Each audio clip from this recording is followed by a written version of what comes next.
এখন রান্না করে নেব কলমি শাক। তার জন্য ওভেনে কড়াই বসিয়ে দিয়ে দিয়েছি কিছুটা পরিমাণে সাদা তেল। তেলটা গরম হয়ে গেছে, দিয়ে দিচ্ছি তেলের মধ্যে থেতো করে রাখা কয়েক কোয়া রসুন, দিয়ে দিচ্ছি হাফ চামচেরও কম হলুদ গুঁড়ো, দিয়ে দিচ্ছি কুচিয়ে রাখা অর্ধেক পেঁয়াজ। এবার খুব ভালোভাবে ভেজে নেব। দিয়ে দিচ্ছি কিছুটা পরিমাণে চিড়ে রাখা কাঁচা লঙ্কা। খুব ভালোভাবে পেঁয়াজ রসুন আর লঙ্কাটা আমি ভেজে নিয়েছি। এখন দিয়ে দিচ্ছি এর মধ্যে কিছুটা আমি চিংড়ি মাছ দিয়ে দিলাম, ভালো করে ধুয়ে পরিষ্কার করে নিয়েছি। এবার ভেজে নিচ্ছি চিংড়ি মাছটা। চিংড়ি মাছটা হালকাভাবে ভেজে নিয়েছি। এখন দিয়ে দেবো সিদ্ধ করে রাখা কলমি শাক। কলমি শাকটা নুন দিয়ে পরিমাণ মতো নুন দিয়ে সিদ্ধ করে নিয়েছি।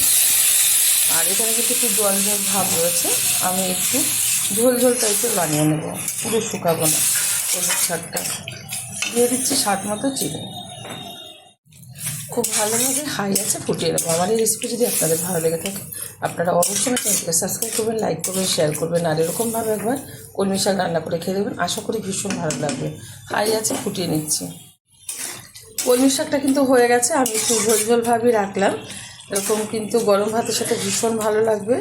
আর যেহেতু হয়ে গেছে নামিয়ে নিচ্ছি, ঢেলে দিচ্ছি একটা পাত্রে। গরম গরম ভাতের সাথে সার্ভ করব।